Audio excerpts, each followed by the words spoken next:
This is the tune. Ladies and gentlemen, welcome to the very first episode of Cleats Up, a baseball podcast. Proud battery mate of Trainwreck Sports, proudly representing the 716. We're going to be covering all things baseball here. But first, let's kick it around to the crew. At first, we have at Ty Buffalo, Ty B. Ty, what's going on, brother? Hey, Dami, feeling great. Tons of baseball going on. We got spring training concluding. I've been watching so much college baseball. I don't know what to do with myself. Got opening day here, upcoming this week. Bison's opening day too. Just it's heaven right now, Dom. It's heaven right now. Ty B is, before he goes to bed and when he wakes up, he's watching college baseball. It's kind of incredible. It's the most insane thing I've ever seen in my life.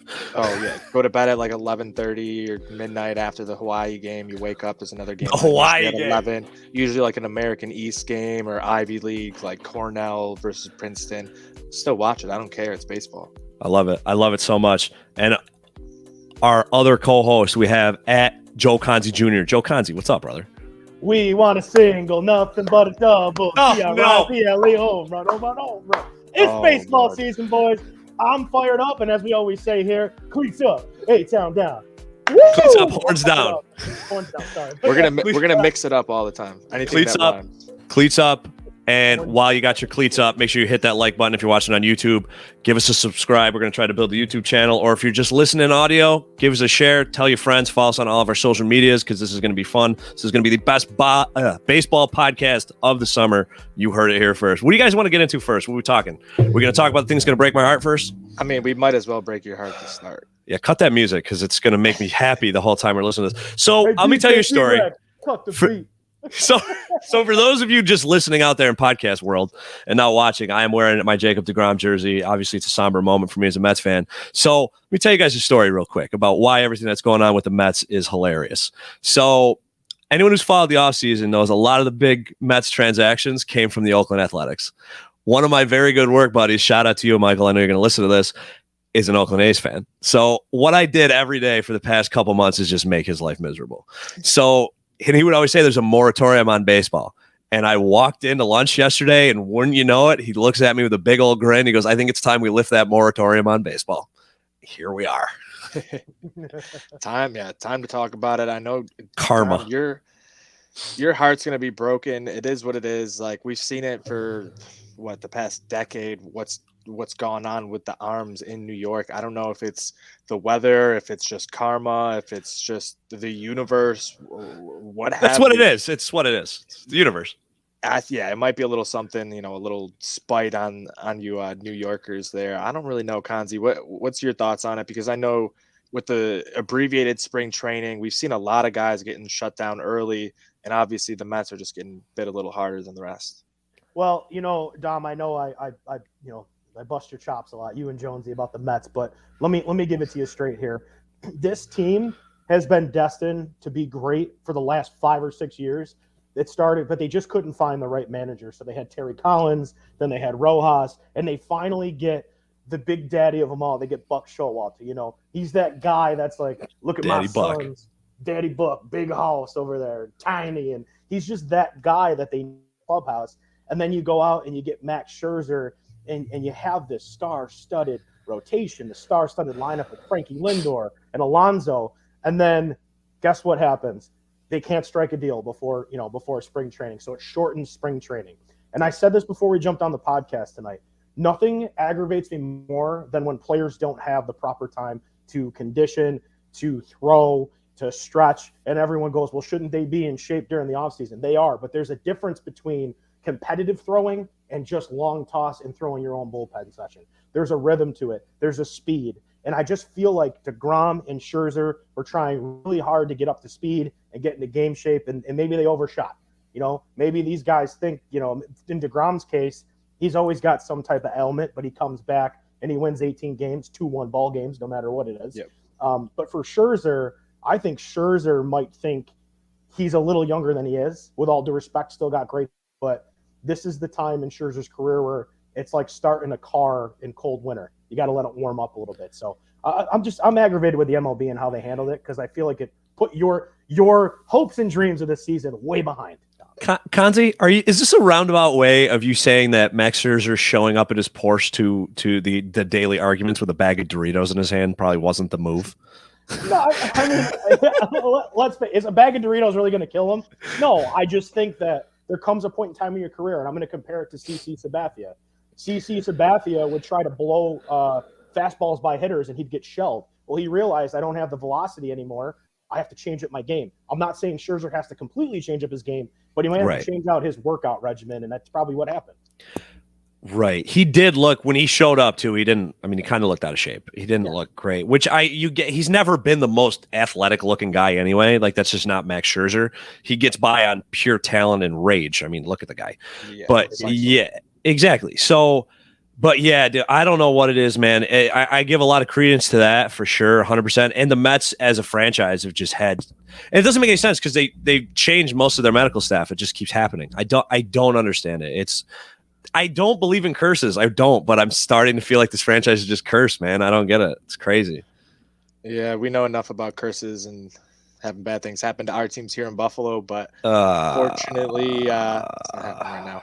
But looking at that, like, it's not even just the Mets though that have been getting spurred by that. Like, you've seen other guys, like even Sixto Sanchez I saw was shut down, a whole bunch of other names. So it's happening all across the league, and like Kanzi said, like, you're not throwing at 100% in those off-season bullpens. Like, imagine like you just threw 250 plus innings last summer. Like, you're not throwing 2 months later. Like, you're resting your arm, and even if you are throwing, you're just tossing around. Like, you need time to recover fully and to be able to build out for a long-term career. And that's where the issue I think arises with Scherzer, where he's a guy who, he doesn't care if it's 110 pitches into the game. Like, if he's going, he's not giving up that ball. And now he's going to have to start worrying about that, because you just put on so much mileage onto that arm. And just because it's not a natural movement for any of our bodies biomechanically, like, your arm's going to deteriorate at some point doing this, especially throwing as hard as Scherzer does. You just got to hope that doesn't catch up to him for the long haul here, because that would really hurt. Luckily, like, the contract isn't insane because it's only 3 years, but still at 37, you got to start being leery of that.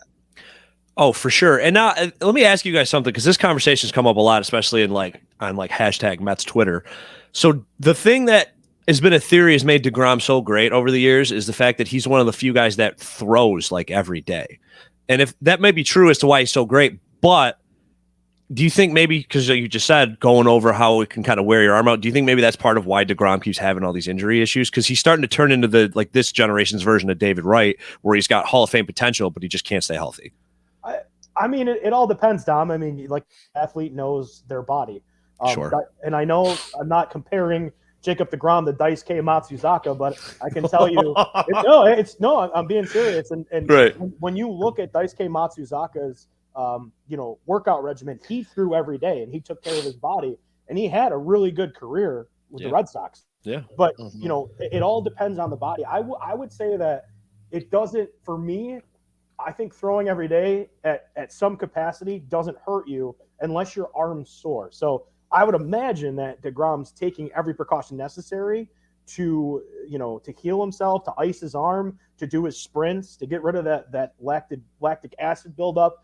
But, I don't think that really has, in my opinion, that much of an issue. I think it's more so like, DeGrom probably was just excited to get out there, and I think these guys overextended themselves way too early. Do you give any credence to the theory that DeGrom is injured again because he was seen vacuuming the clubhouse? No, not at all, man. I think. What about was it a really dirty clubhouse? Because you could get tendonitis from vacuuming all day if everyone keeps just tracking in dirt. What about picking up his own pizzas? That happened, and they didn't know it was him. He said pizza for Jacob. They had no idea what he was talking about. Whoever that is, they should be fired. In Port St. Lucie, Florida. He's been there for years. Well, I know. He's won 2 Cy Youngs. I know. I mean, Ty, what do you think about it? I mean, I don't know. I mean, when my arm was sore, I stopped throwing, but I think you have to keep it loose every day, right? Yeah, that's the thing is, like, I know some kids who had rubber arms and like could just throw every day, but when it's sore, like, when it's sore. I've dealt with tendonitis in my elbow, bursitis in my shoulder. Like, right away when you just can't throw as far or as hard as you normally can. When something's really up, no matter what, and you kind of pull back. Even if you toss a little bit, you pull back the reins fully usually. Sure.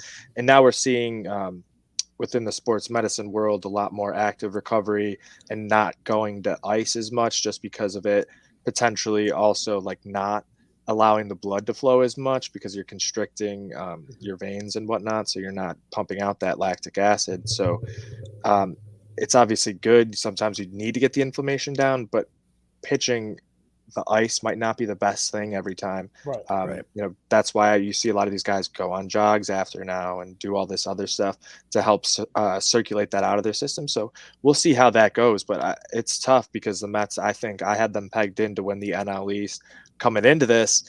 And, now with that news, it really kind of, I think, puts that up into a coin toss, and you see it in the betting lines right now when you're looking at the World Series winner, even the division winner, like how close the odds are now between Atlanta and the Mets. Well, the one nice thing, and this is a nice thing, again, this must be what Kanzi felt like in the early 2000s and the late 90s, is that we have money to spend, right? So even DeGrom's hurt. Scherzer, they're still not sure if he's going to be able to go opening day. He's day-to-day. He might be good. Yeah. What year is that on that hat there, Kanzi? 96, baby. Charlie Hayes. Charlie Hayes. Foul territory. Oh, geez. All right. So now you got, DeGrom's down. Great. Even if Scherzer can't go, who can you have your opening day starter? Chris Bassett. So it's not like, and then after that, if you get a bounce back year from Cookie Carrasco, who we've seen what he can do. In addition to that, Taiwan Walker was a legitimate all-star last year. He kind of fell off towards the end of the year. Tyler McGill was incredible last year. I mean, that kid is dynamite. So it's not like they don't have the guys that can fill the holes, where when DeGrom got hurt last year or even the year before that, even though it was a shortened season, whatever, they were in so much trouble. I mean, they were in so much trouble. But now you have the ability to kind of move. The bullpen got better. I mean, we talked about something. Yeah, we finally got a lefty. That's the only reason why Mlb Catchers got traded to the Yankees, because the Mets had a whole bullpen full of righties, which is just insane. Right, but here's the cool thing about Taiwan Walker, and Ty knows, because Ty and I, when we covered Toronto when they were in Buffalo, Taiwan Walker, all you got to do is get you 5 solid innings. Right. Anything more than 5 innings for Taiwan Walker is bad. But if he gets you 5 solid innings with this lineup, it's going to be a bloodbath in those games, but this lineup can do it. He's got the stuff to get through the order twice, but once he gets that third time, guys kind of start figuring it out. It's exactly it, Kanzi. Like, you hit the nail on the head with him, and that's where that's all you need when you have a good bullpen, and putting money into it, like you said, Dom. That should pan out pretty well for the Mets. I think they still have David Peterson as well, who can step into and start if needed. So you got options, which is exactly what you need, and that's what the Blue Jays have done as well.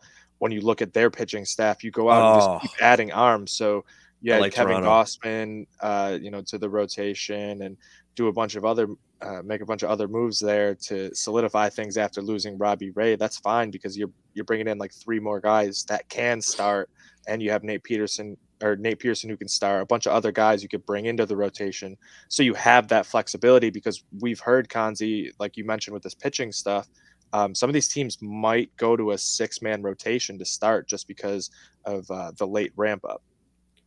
Yeah, I agree with you. And you brought up a very good point about that Blue Jays rotation. Hyun-Jin Ryu is now the 3rd starter in that rotation. And what's incredible about that is when he came over to pitch for the Blue Jays, he signed that, a pretty decent deal. Everyone's like, well, I don't think he has it anymore. He still has it. Yeah. He still has it. And the incredible thing about him is his slide piece. But on top of that slide piece, Gausman's got great stuff.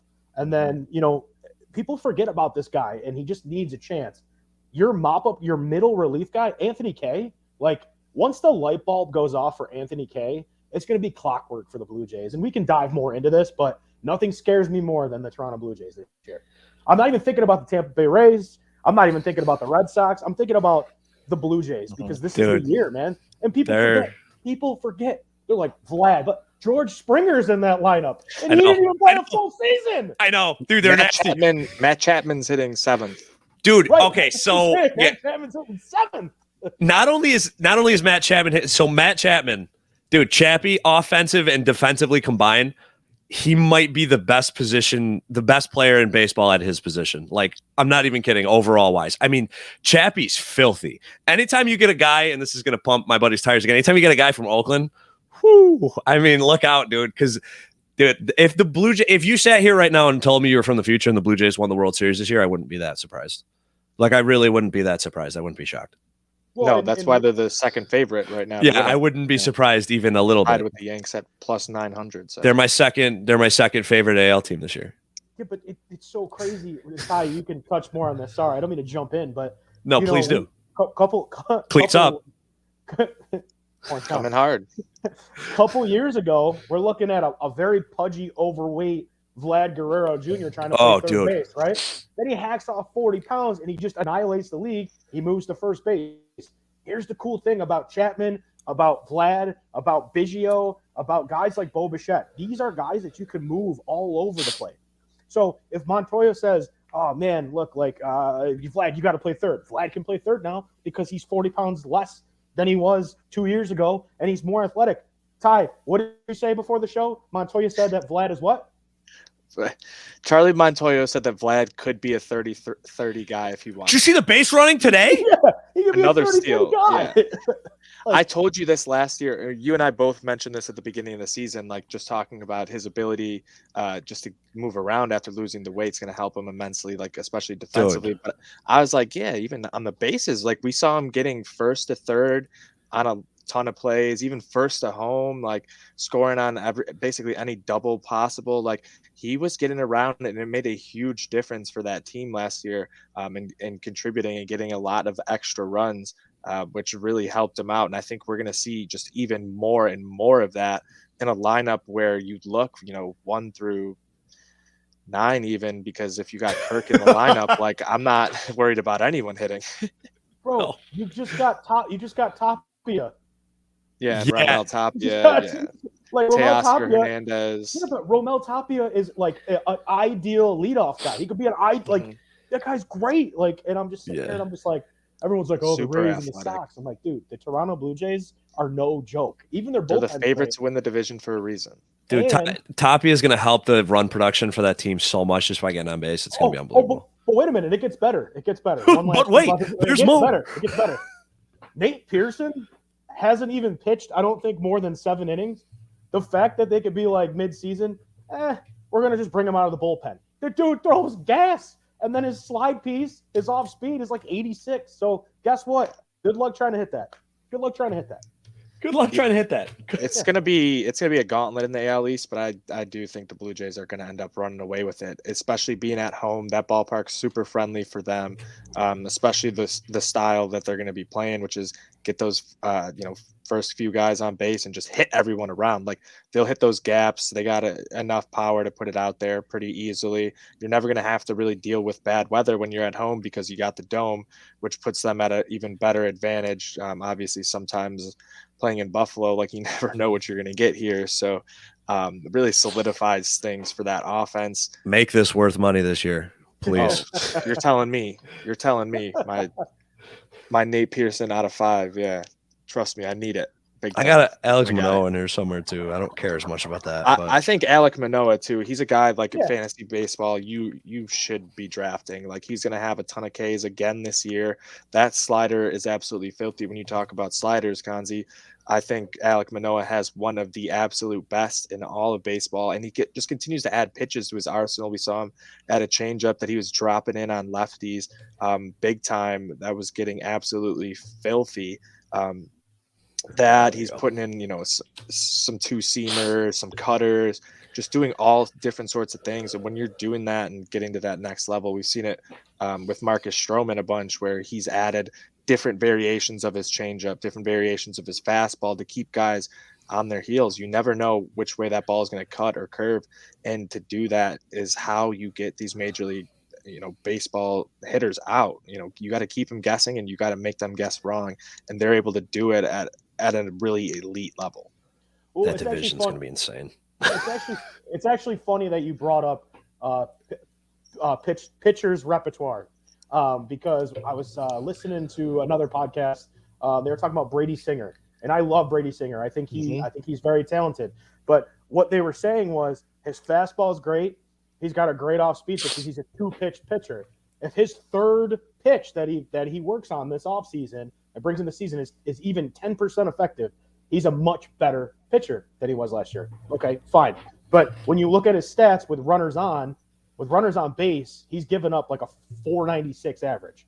So he has to develop that third pitch. But I thought it was crazy to hear that if his third pitch is 10% effective, that batting average drops significantly. So, it's interesting that you bring that up with Manoa. It's the same thing with Nate Pearson. It's the same thing with Brady Singer. It's the same thing with a lot of these pitchers coming up where give me 10% more effective on that third pitch, and those batting averages decrease significantly. So. Absolutely. That's the difference between being a starter and a reliever. Like you can come in and throw Chad and just have a slider as a reliever. You'll generally be okay. You're going to face, your 3-guy minimum. That's about it. Right. But to be a starter, you have to keep them on their heels. Like you have to attack them as a different way the second time around when you see them. If you don't, they're just going to pick that one pitch. They're just going to wait for it. You're going to have to throw it at one point because it's just either one or the other.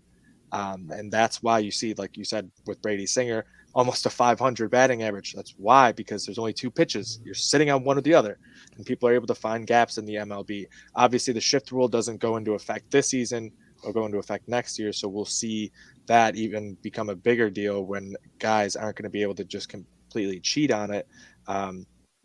So there's just so many variables this season.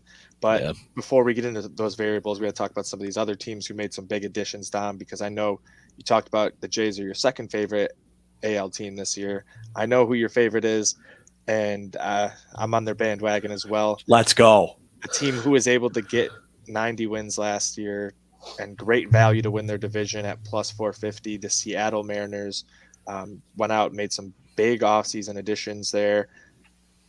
And let's go, M's, baby. I'm telling you, Matt Brash for Rookie of the Year, potential Cy Young candidate. Dude is going to be in like the 4th, 5th slot in that rotation, but he's going to have a great opportunity to make a name for himself. Pitching Ninja has already been blowing him up. He has the best slider, I think, in baseball right now. Well, dude, that's a huge. Not only do you get Robbie Ray just because he's a stud, but you get to help him. You get to bring him in to bring this kid under his wing, right? And this is a team, like you said, they won 90 games last year, and their pitching was terrible. I mean, really, I don't think they had a guy on their staff that had like a sub-4 ERA. You'd have to look it up. I mean, it was not great. They were rough, and they had some solid offense, and their offense got significantly better. They brought in Jesse Winker and Adam Frazier. Are you kidding me, dude? Jesse Winker, who is what was that type B? Bill's Mafia. Jesse Winker. Go ahead. Sorry. That's right. He is, isn't he? Oh my God, that's so He was awesome. born in Buffalo. Yeah. Dude, I like Wink a lot. I wanted the Mets to go after him. He's a stud, man. I mean, that team's going to be fun to watch. They got a lot of young talent. I mean, you got guys hitting in the park home runs in spring training. I mean, they're having a blast out there. Like, they're having fun. You brought up Kalenic before. He's going to be a stud. Yeah. And Julio Rodriguez is absolutely incredible. Yeah, the inside the park home run. Yeah, it was awesome. And he just went Oppo Taco today for another one. I don't know how he doesn't crack that opening day roster. From what I've heard, the Mariners trust J-Rod more in center field than they do Kalenic. I think Kalenic is going to be left, right field type guy. But J-Rod, more athletic, a little bit more defensive prowess, but his bat is just insane. We saw it last season. I don't know why they started him in like high A before they let him go play in the Olympics, and he was just tearing it up with the Dominican. And he is a guy long-term who could really he could be a legitimate stud for the next 10 to 12 years for the Mariners if they play their cards right. And they could be a team here between their young pitching. You got Logan Gilbert as well. You got a few other names coming up. Yep. So they have the balance of, veteran talent that's already kind of established, has maybe not won, a World Series or anything, but has been around long enough where you can bring them in to lead these young guys coming up and really make a long-term run here, Kanzi. Yeah, so I think my biggest thing I'm watching with this team this year, and you guys hit the nail on the head with Winker and all these players, but Eugenio Suarez, he's declined over the last 2 seasons, but in 2018 he had an all-star season. But I think this is a lineup for Eugenio Suarez to be in. I think it's a stronger lineup than the Reds have, and I think he's going to excel. I think it's going to catapult him back into that all-star form. We've seen that with players. I know it's two different positions, but for example, Robbie Ray comes to Toronto from the Diamondbacks, and he's second in Cy Young voting. I think for Suarez, I think this is a comeback season for him. I would not be surprised if he won AL Comeback Player of the Year.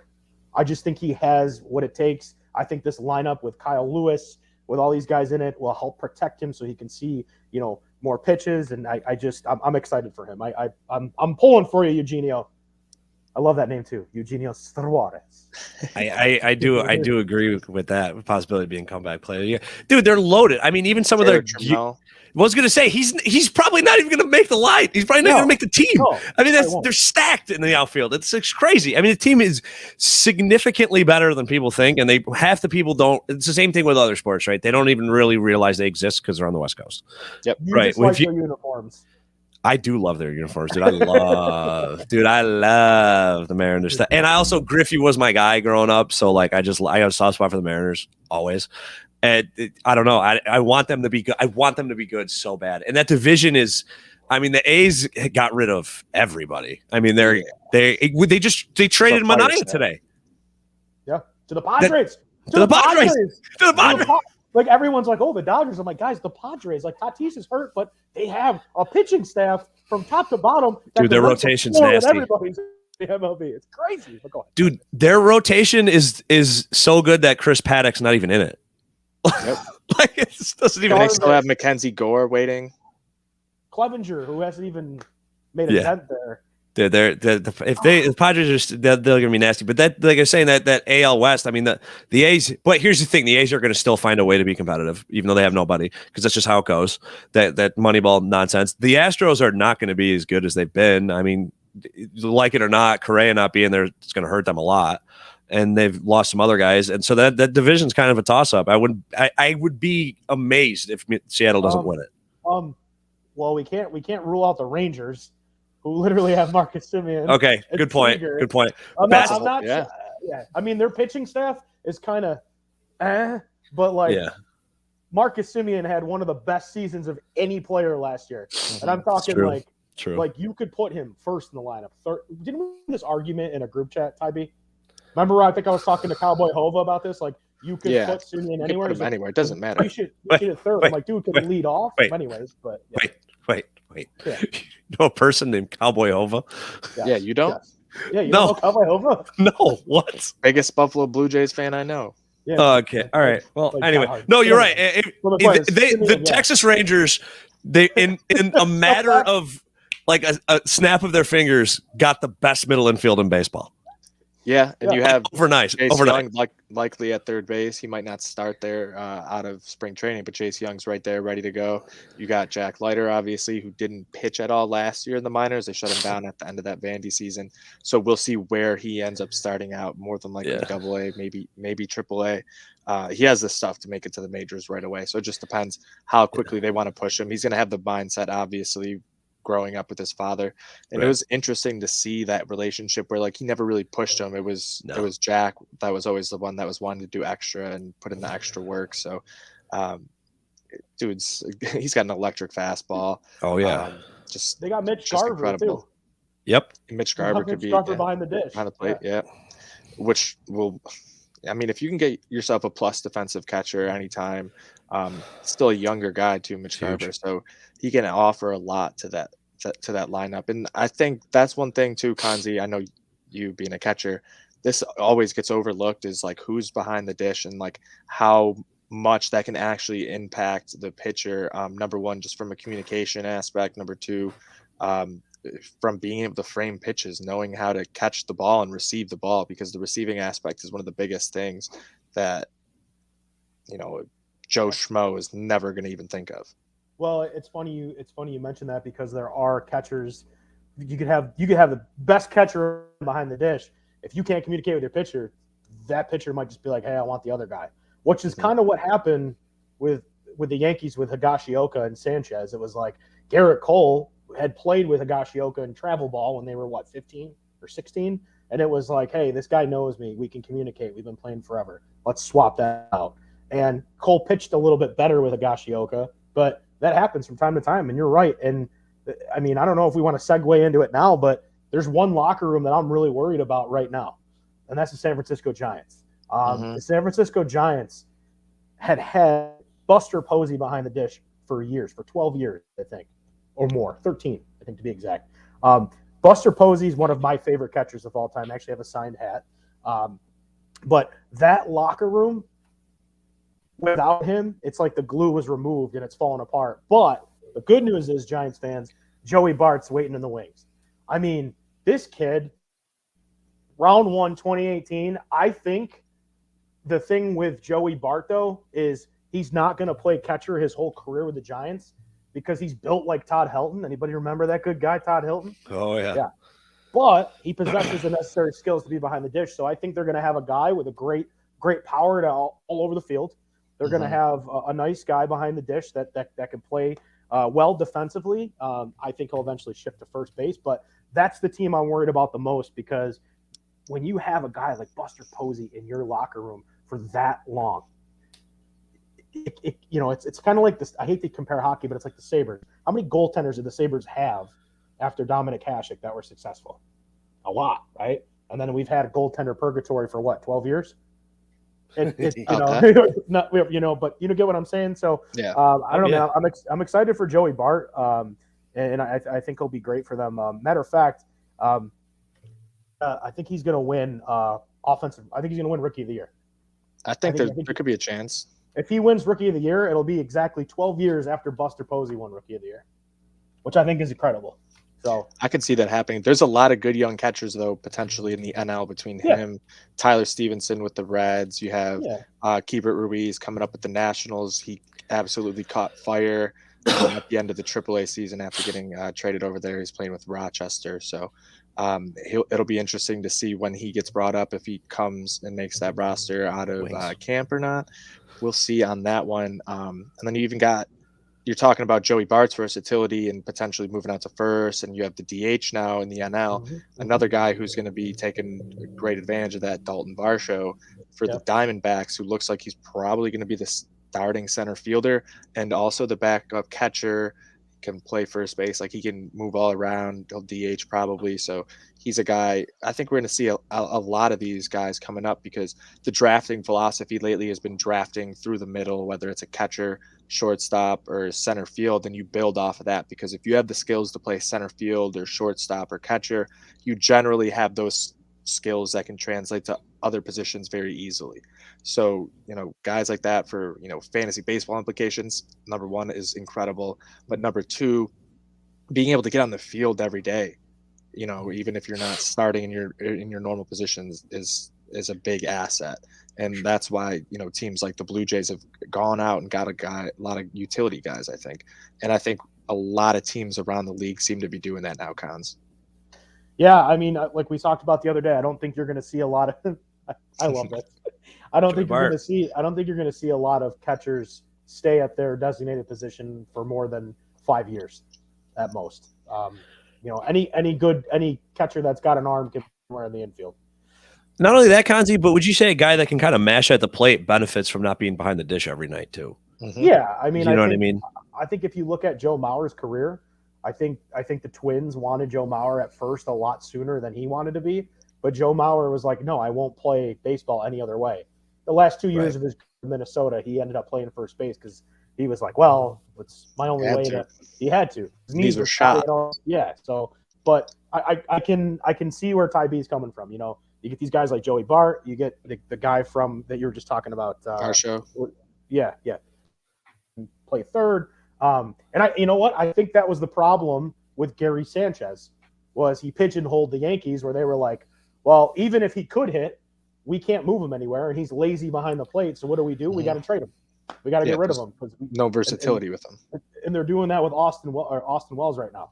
He's going to catch, but 4 years from now, he'll probably be playing or third. So. I don't know, man. That was my biggest. I've always said this about Sanchez.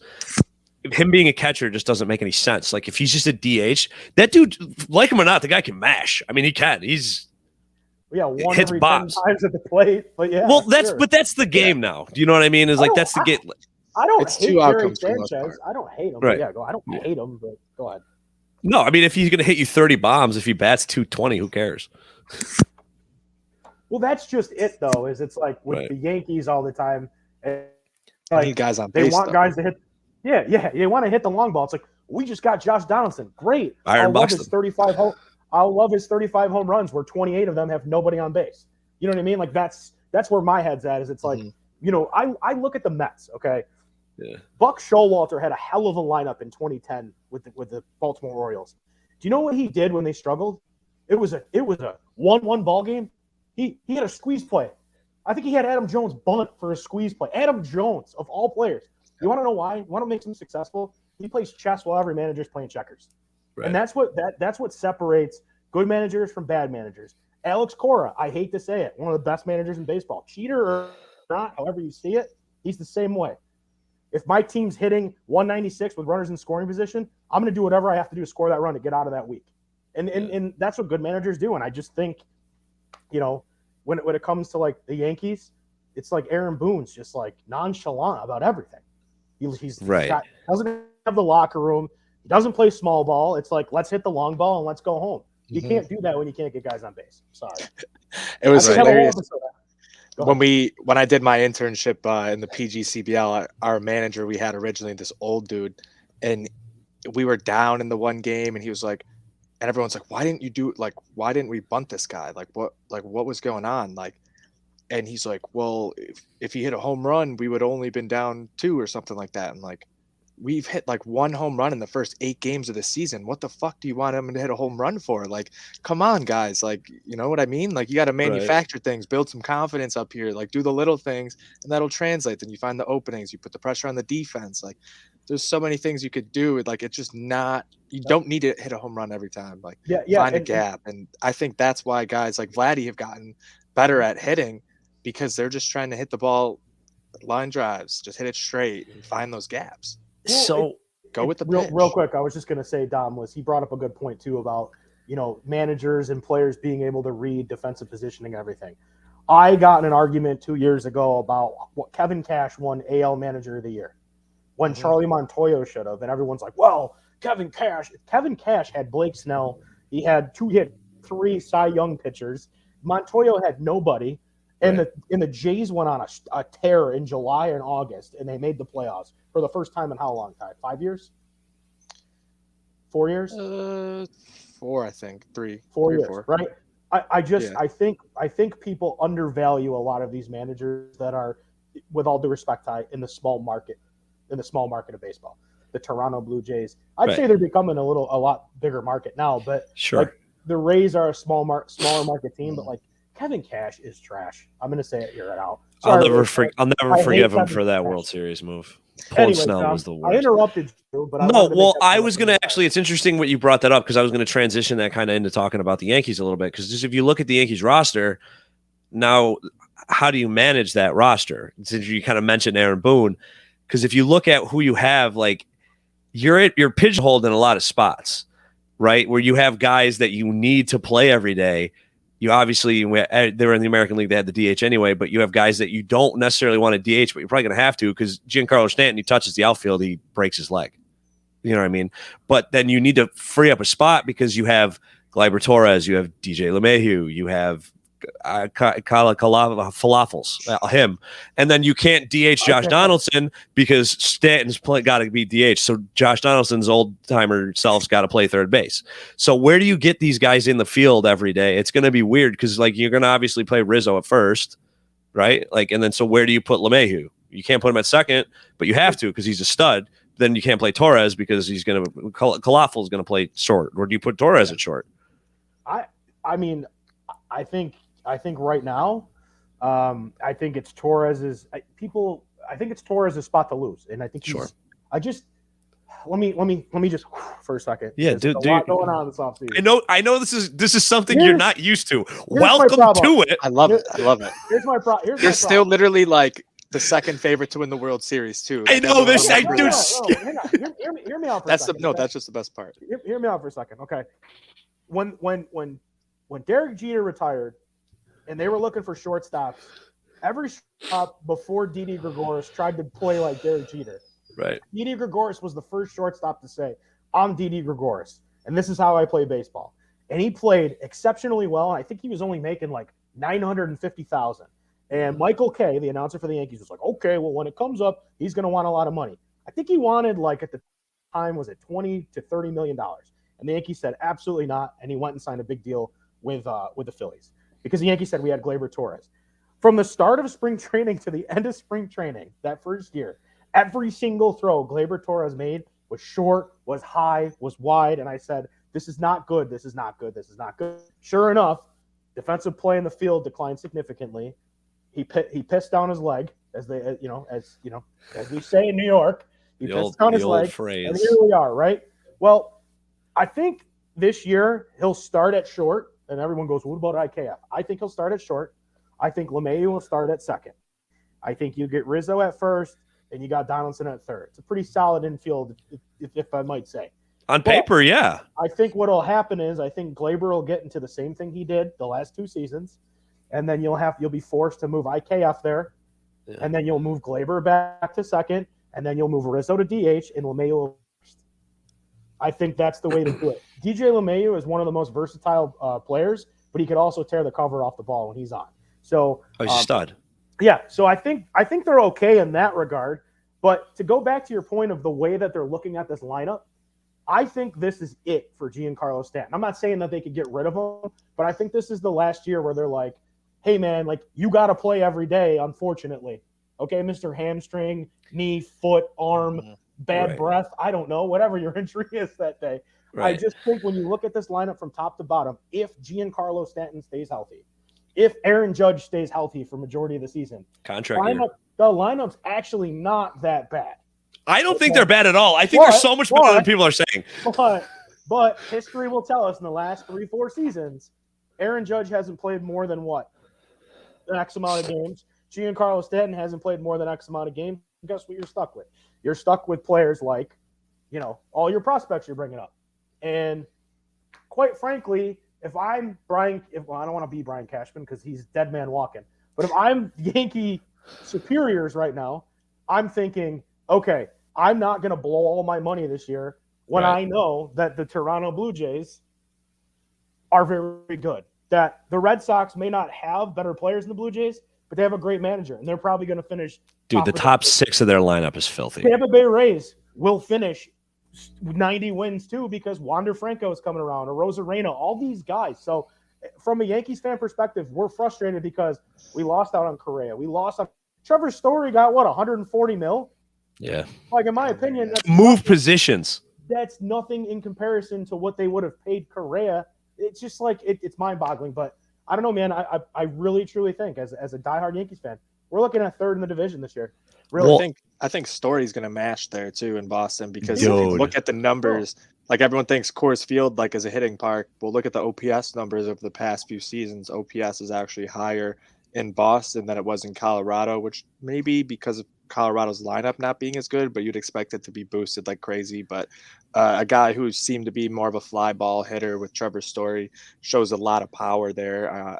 It's just going to be easy for him, I think, with the Green Monster there, because even some of those deep fly balls are just going to end up going off the Monster. Yeah. You're getting a single, you're getting a double, and I think that's going to work out well for him. Oh, I forgot to mention too that, the Yankees are still trying to figure out Luis Severino, who has arm tightness. Yeah, figure out the pitching. Yeah, well, that's the biggest issue they have is like Nestor Cortez, like great, like this. Who's one of the funniest guys in baseball, dude, though. No, that's great. But you know what? When you paid Garrett Cole over $300 million, and you said, "Hey, man, we love you so much. Here's the keys to a Chrysler minivan," and you're like, "Thanks, dude." Like, they didn't surround him with anything. No, nothing, zero, zilch. Missed out so. On anything. Just because I'm curious now. Okay, so we went over the infield. What's the outfield look like? Because you got Joey Gallo still, too. Yeah, you got Gallo, Stanton. And Aaron Hicks. 182. Aaron Hicks is coming back. What's up? He's going to hit 182, Gallo. Joey Gallo. I don't know, man. I sent you a clip the other day. He was on top of the ball. I think he might have fixed his swing. I hope he did. So who plays? Who plays? In the outfield. Gallo's Gallo's going to play right. Yeah. Gallo plays right. Aaron Hicks is coming off an injury. I doubt Aaron Hicks. Right. I also don't love Aaron Hicks. Like he's very athletic. I know, but go back to 2018, that Twins game. Yeah, I know, but I don't because if Stanton, Judge, and Gallo are healthy, and they're gonna play that outfield. I mean, they could potentially hit 120 bombs. Like, you know what I mean? It's scary. But what are you giving up defensively? Right. Well, but I guess it depends on how you look at it. Because what do you get from the infield? I mean, if that team hits 300 home runs, who cares? You know what I mean? The way they might give up 300 home runs. The way Kyle Higashioka's hitting the ball, they might hit 500. Stud. Higgy is a stud. Higgy pop. But anyways, no, get rid of Hicks and just play Tim LeCastro. He's one of the best outfielders in the league. If you look at Twitter, they'll tell you that. Seriously, bro, he actually does a lot. Yeah, he does. Dude, when they traded for him, all my friends that were Yankees fans were freaking. I go, dude, he's a stud. You just don't know that because he plays in Arizona and their team's terrible. I'll tell you what, I'll pay you $100 if you can convince the Mets to let Jeff McNeil go to the Yankees for nothing. No, because Jeff McNeil's coming around. It's going to be a comeback year for Jeff McNeil. You love Jeff McNeil. Comeback year for Jeff McNeil. But it's interesting you mentioned the Mets because I want to go back to the Stanton thing. I look at Stanton, and then same thing with the Mets. Spring training starts, and they're like, oh, Starling Marte's kind of hurt. They don't know. It's like, if you look at those two guys, they look like Transformers. Like, they're built like Terminators. Why are you hurt? Like, why are you hurt? It doesn't make any sense. Dude, seriously. I don't know, man. Something called steroids, maybe? Yeah, Starling Marte looks like he's bulletproof, but he has been dealing with some injuries. Right? And, dude, it's the worst kind of injury, too. Like, the hamstring's bad, but the obliques for baseball, forget it. Oh. Yeah, makes me nervous. Makes me nervous, dude. It'd be tough to get around. Mark Hanna, Dom Smith, and Brendan Nimmo. Let's go, baby. Well, now that my blood pressure's through the roof. Talking about the Yankees going to do that probably a lot this year. Absolutely. Yeah, don't worry. They're going to go through a streak where they're going to win like 12 straight or something stupid, and they're going to hit – Judge is going to hit 10 home runs in 6 games, something stupid. You'll be fine. All right, good. I want to raise his blood pressure even higher right here. We're going to get into it. Fair or foul, the first one, guys. Cue the music, baby. Cue the music. The first one of the podcast. I got to play the right one. Okay, there we go. Oh, yeah, nice and sensual, baby. Fair or foul. Basically, we're going to break down some of the hottest topics in baseball and give you our takes. Whether it's 70s radio DJ. Or if it's out of play and it's foul. So we're going to start it off here, Kanzi, with a catcher one. That's going to surely raise your blood pressure. The pitcher communications. What we got going on here. Calling in pitches to the catcher right in their ears. And right over to the pitcher. Yeah, that's what we're going to talk about first here. Everyone knows they're trying to speed up the game. Will it work or will it not? Is that how it works? Or foul, Kanzi? Yeah, so foul. I think it's a terrible idea. This isn't Call of Duty Modern Warfare. This is baseball, and you should be able to communicate with your pitcher without using a headset. I'm sorry. I'm not trying to be an old head. I'm all about advancing the game and speeding it up, but I don't think that is going to speed the game up. I think it takes away. I think it takes away from everything. Yeah, that's exactly. Doesn't do it for you? Yeah, no, it doesn't do it for me. Doesn't do it for you? No, nope. Like the sign? You like throwing the signs down? Better? No, for a sport that literally suspended Carlos Beltran, or basically exiled him for a year, suspended Alex Cora for a year, and now they want to use technology. I'm sorry. Foul. Did you see his comments today? Yeah, I did. Oh. Outstanding. So, Dom, what are your thoughts on it? On that? Listen. I have the same thought on that as I do with every other single rule change that they bring in to try and speed up the game, or they try to make it more appealing. Because a lot of it comes down to, like, look at the NFL, right? Like, they changed the rules to a point where it's such an offensive game because they know that the big plays bring in the casual fans, right? And that at the same time for baseball, when you try to bring in the casual fans like they've been, everything they do alienates the hardcores. like the people that are going to watch baseball are going to watch baseball. It's 2022. You have so many options for entertainment. If you get annoyed with things, you'll just turn it off and go watch Netflix. I don't want to sound like an old guy like Kanzi, but like I don't love it. I like the old fashioned, like throw it on the signs or just let them figure it out however they do it. And it's goofy. I don't want to watch this. I think it's goofy. I don't know. I think it's goofy. I'm not a fan. It's weird. So we see in college baseball, there's all different styles of actually doing it now because they have the pitch clocks as well there. So you have like the bench coach will actually throw up 3 numbers, whatever, 3 signs, and both the catcher and the pitcher have the armband. Like in high school football, he just looks down, boom. You don't even have to communicate, nothing, no back and forth. You're never getting mixed up on signs, so you never have to take that extra time out to figure it out. There's ways of doing this where you don't need technology like that. So yeah, I'm also going to go foul. It works, and you see teams like Vanderbilt using it in college baseball because they actually have money to pay for it, but that's the reason other teams don't. So then it's like, is that a competitive advantage? Or some teams going to use it or not? Can you hack into their system? Like, can you get like a player out there with something in his ear so like he's on second base and he could tell him exactly what's going on? Like, it just opens up, a whole can of worms with technology that I think you don't need. You're self-sabotaging. We couldn't even strike a deal at the right time for spring training, so good point. Let's just leave technology out of it. Yeah, good point. I don't trust the league on that one, Exactly. especially with those Yankees, those cheaters. I mean, they were the ones who got cheated out. Yeah. All right, Kanzi, on to the next one. The bases, they're getting bigger, baby. We're talking about damn near a 10% increase. Does this mean more runners are going to be safe sliding in, or are they going to be out because the defenders are going to have more space to step on? Kanzi, fair or foul? Well, dude, the music with the mustache is just killing me. Here's where I'm kind of on this. I think from a base runner's perspective, like me who runs, like I've got cement feet, I think it's great for base runners. But I think you bring up a good point about being able to use the bag a little bit more effectively. I think you might not see like a considerable increase, but you might see a little bit of an increase. So I'm going to go fair with that. I like that they're increasing it about 10%. I think it helps because think about this: when you have a double play, you still get the in the neighborhood call, right? So what does that even matter? You're still going to turn 2. So I like it. I give it a fair. Yeah, no, I agree with that. Honestly, I don't think it's as big of a deal as people are making it.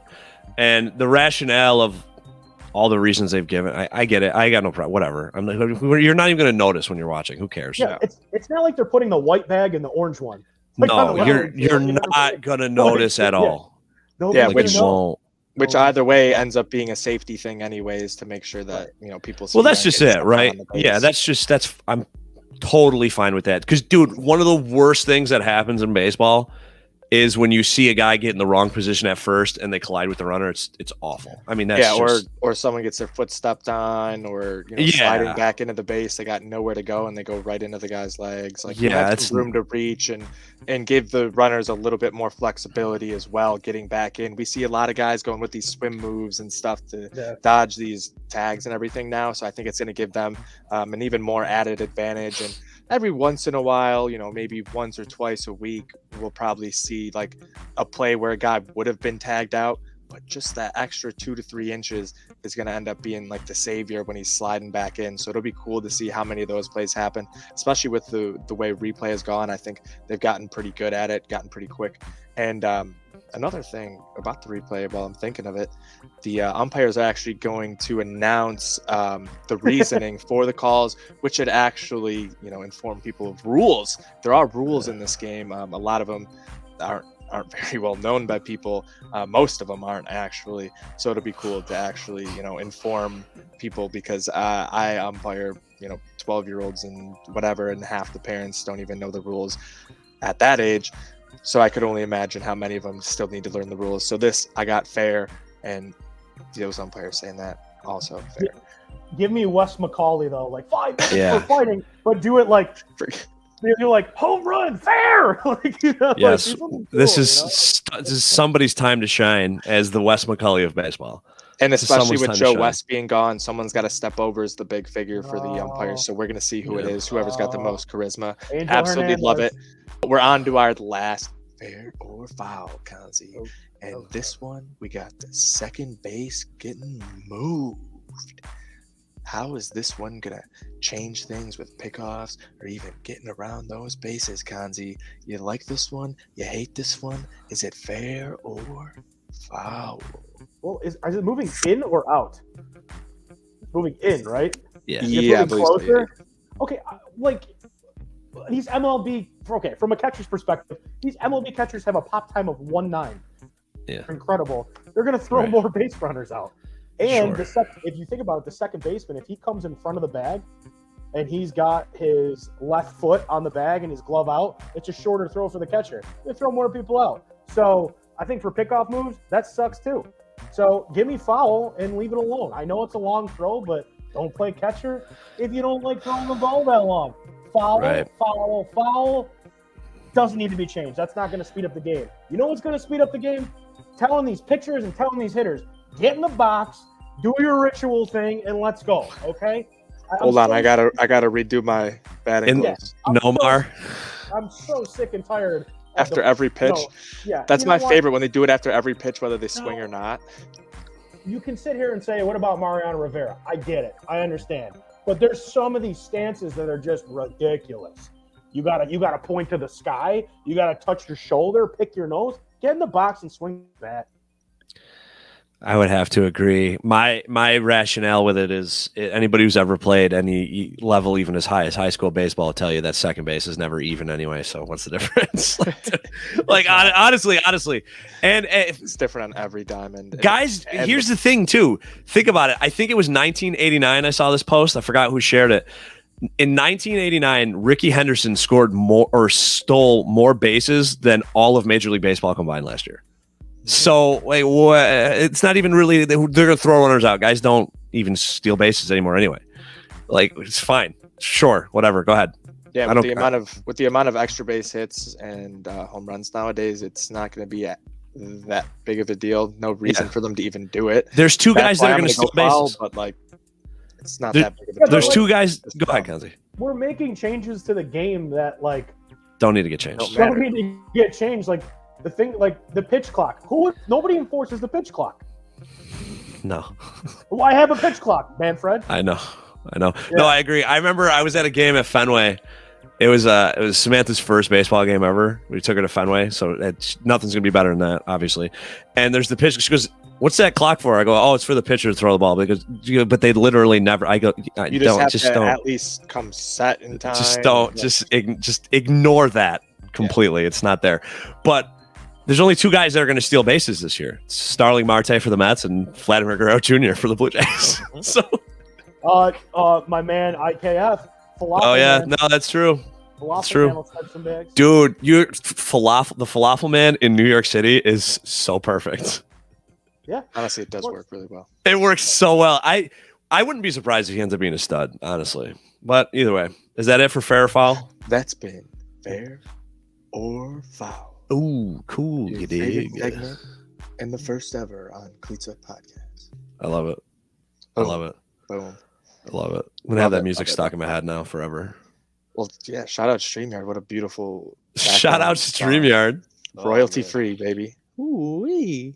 That's But killer. yeah, I don't know. Dude, we're focusing on that though. Out of every rule change for the MLB, like it's just so out of anything you could do when like Yeah. now you're gonna have umpires checking, mid inning the pitcher's hands and stuff. So like I got something that we could really change that would help the game. How about stop changing the balls? That's a good thing. Let's start with that. It's a conspiracy. Oh, Oh, we yeah, could- yeah. They were using two different balls last year. It was fucking insane. We like could just you could get see, rid tell of the difference Manfred. again. See, I want to like Manfred so bad because he's from the next town over for me, and he's just the biggest stain on Central New York that you could ever imagine. Bro, Goodell's from what? Jamestown? Jamestown. Yeah, no one likes Is he him. really? I didn't know that. Yeah, no one Yep. likes him. Don't worry about it, man.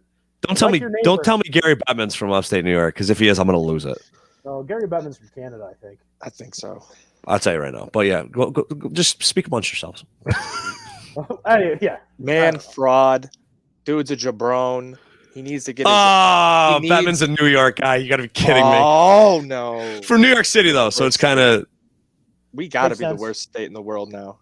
I don't even know who's the commissioner for the NBA. I have no idea. So Adam Silver. it's still Adam Silver. Mm-hmm. He's fine though. People like him, from don't New they? York. It looks like a thumb. Generally, yeah. He's good. I don't a lot of good watch the NBA enough, and I feel like I should watch it more, but I don't. He's done a lot of it's good okay. things for expanding their game. Yep. Rye, New York, dude. Why are they all from New York? That's insane. Dude, they're Why aren't all people from New talking York. about this? No one's talking about this. Oh, We it's might have crazy, the craziest discovery of all time. dude. Interesting. Boys, I'm excited for Welcome to the baseball Twilight season. Zone. I am too. Speaking of that, all right. So Kanzi, you kind of heard we talked about who we liked. Tabby, I know you mentioned who you kind of wanted to talk about who we liked this year. Did you want to break it down a certain way, or just who you like to win it at all?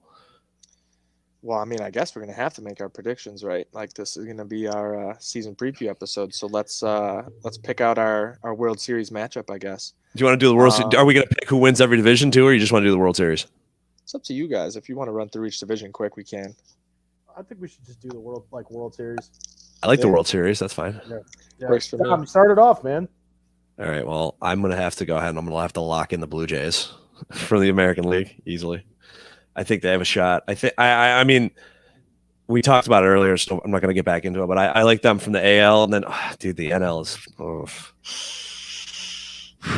All right. The New York Mets are going to the World Series.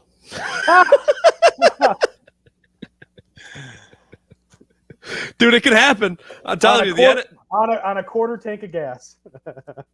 Something like that. Wing and a prayer. Yeah. Jays Mets. You heard it here first. Dude, if it's Jays Mets, I'm coming to Buffalo, Ty. I'm going to stay the whole time. And Bring cats. I will lose my mind. we're going to lose our mind. Actually, no, I lied. If the We would Mets have to somehow go to Toronto for a game. Well, that's the thing. If the Mets, I've said it to Samantha 100 times. If the Mets make the World Series or the Rangers make the Stanley Cup, I'm going to at least one game, no matter what. I don't care how much it costs. I don't care what I have to do. I'm going. It's going to happen. Tickets in Toronto might be more expensive than New York, though. I don't care.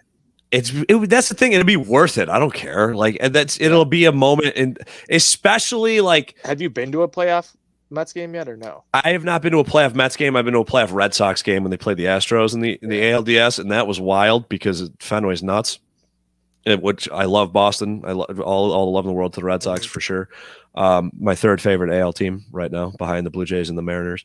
But I would love to go to a Mets playoff game.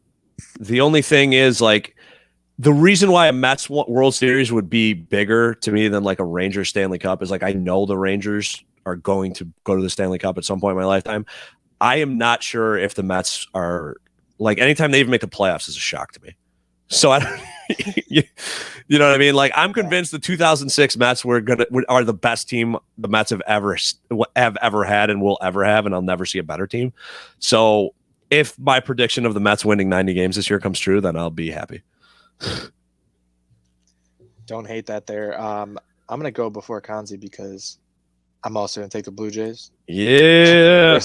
There's no one that can tell me they're not the Jays best up. roster in the AL right now. You know, top to bottom, offensively, pitching.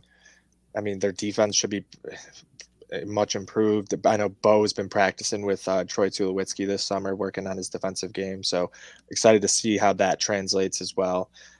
Obviously, even behind the plate, you got Gabriel Moreno, who's going to be starting in AAA. He was battling some injuries in spring training, so he didn't really get a big shot. So I think he's going to get an opportunity to play his way up to that major league roster. And if he ends up being a catcher who's going to hit you 280 to 300, and his defensive prowess back there, his athleticism is incredible. Dude can play third base. He was brought in as a third base shortstop guy when he was signed, the super unheralded guy. He could make this roster just 1 through 9 just absolute juggernaut. So I love their opportunity this season. And in the NL, I'm going to go a little bit off the board, a little bit further off from what people expect. I am going with the NL East, not going with the Braves either. The Philadelphia Phillies this season. No. Bryson Stott has looked absolutely incredible for them.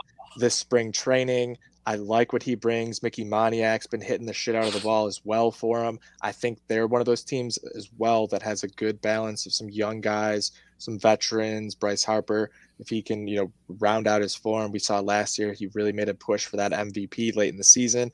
I think if he continues some of that play into this season, I think they can really be a team to look out for. Obviously, Aaron Nola, absolutely disgusting stuff when he's at the top of his game. I think they still have enough there with pitching. It's going to be tough. I think that's going to be their biggest question mark is can that rotation get it done? Because now we're seeing, Bohm probably won't be that third baseman. It's probably going to be Bryson Stott, and that's fine. You could send Bohm down to get right in AAA if that's what you need early on. But I like the way that they're constructed. I think the Phillies have a great chance out of the NL. I think the Philadelphia Phillies are the Edmonton Oilers of Major League Baseball. I think they're going to score 1 million runs, and their defense is going to suck. They were so poor defensively last year, but I think they took a step in the right direction with some of these young guys coming into the lineup. Well, Stott's better defensively than Bohm, right? Bohm was just bad last year. Yeah, he's just he just looked like he forgot how to play. It's not even like he's like bad. He's just not good. Like I know that sounds like the same thing, but it makes sense in my head that it's different. I don't know. I agree with you. I know Kanzi's already got the Yankees penciled in. He's just writing down his NL team, I think. What about the NL? You got the Cards making a magical run for Papa Pio one more time? No? I think with the addition of Craig Kimbrell, I think the Los Angeles Dodgers are the most potent team right now in baseball. And it's theirs to lose. Big home run his first appearance away, though. Yeah, I know, but look at that. That's going to happen, especially in spring training. I don't take nothing from that. With Freddie Freeman coming to town, I mean, they finally have a complete, really good complete infield. I think from top to bottom, the team is just a juggernaut. So my NL, I got the Dodgers. Now, does that mean the Dodgers could come out and, of course they could, like any team. But I think from top to bottom, they're the strongest team. From the AL, this is a tough one. But I think it's not really a tough one. I think it's going to be Blue Jays, Dodgers, World Series. I got the Dodgers 4-1 over the Jays in the World Series. I do want to make it clear. Yes, but I know I picked the Mets, but in my opinion, I think the Dodgers are the best team in baseball. Dude, I don't even think it's close. Look at. This is a tough one for me because the arms they got are incredible. They are, but I think the team. Look at the NL. Look at the NL West though, real quick. If Tatis comes back in stride and Clevenger comes back and is effective, then you might be talking about the Padres up there. But right now, I can't be that guy that goes Padres because that would mean I know nothing about baseball. No, I would give especially it to the Padres, with Eric Hosmer, all the drama with that because they were trying to trade him at the deadline last year and didn't tell anyone, but he was becoming a big leader in that locker room, and now it's kind of like a big sore spot in that locker room and everything. So. And I'm not trying to be a public peak, okay? I'm not trying to be the public guy here.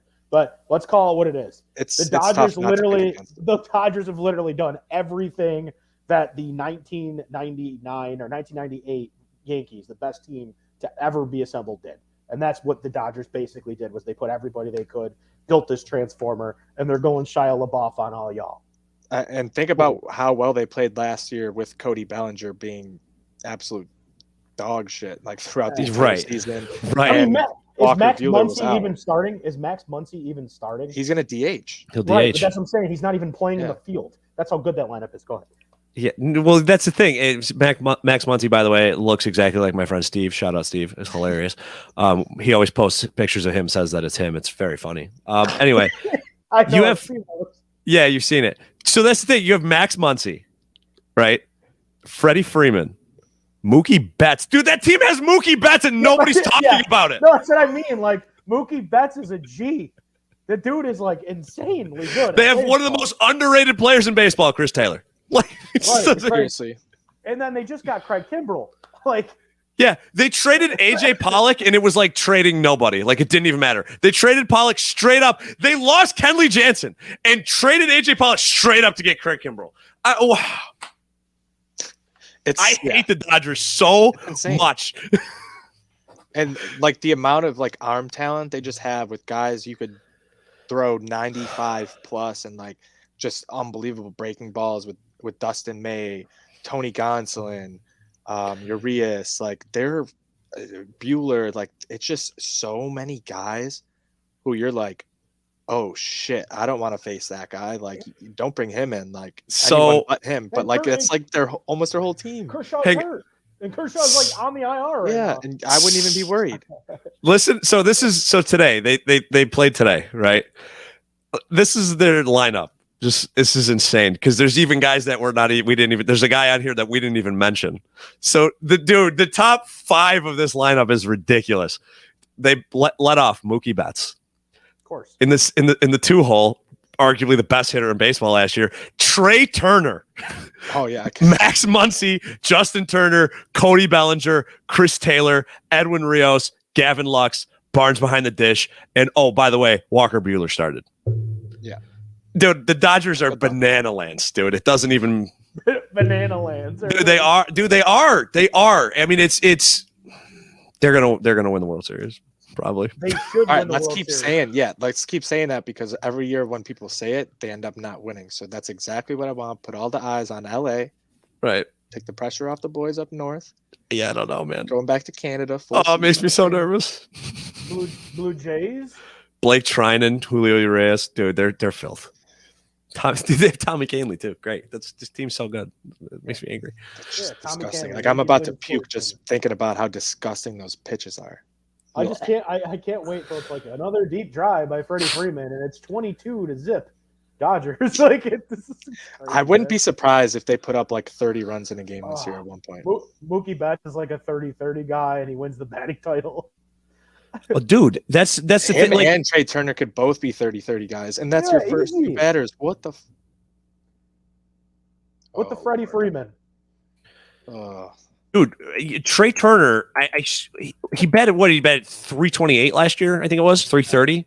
He's insane. Oh my god, team's so good. It's gonna make me sick. And then, oh, by the way, they're gonna be able to. They can afford to trade for somebody at the deadline. So, Garrett Cole. Just kidding. Yeah.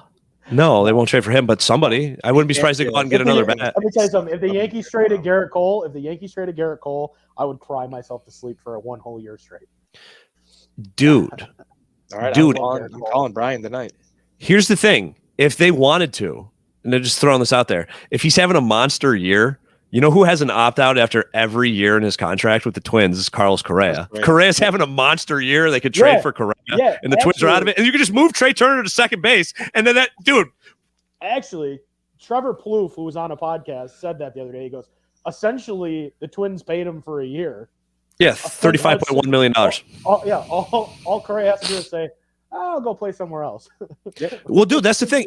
But it's a smart move for the Twins. It's a smart move for the Twins because if they're out of it, then they can just trade Carlos Correa and get a haul, and that's great because they got Donaldson's off the book. There's 2 years of options, so like it gives the other team a ton of flexibility too. Yeah. Dude, the Twins one of the smartest teams in baseball right now? Like, I don't understand. It's crazy.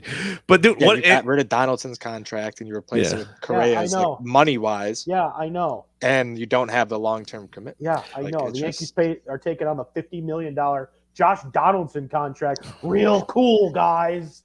Hey, we paid Francisco Lindor all that money just for him to bet 210 last year. You're still paying Bobby Bonilla. Yeah, with half the team. Yeah, and Katz is still playing, Rick DiPietro, but no one talks about that. So, and if you want to keep it going, baseball, the smartest man in the history of baseball ever is Chris Davis, because we mentioned the Orioles earlier, and he fleeced them. He falafeled them.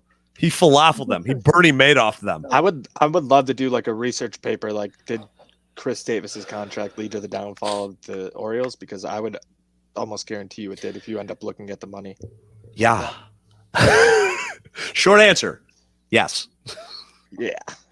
Short answer, yes. Am I even excited for baseball anymore?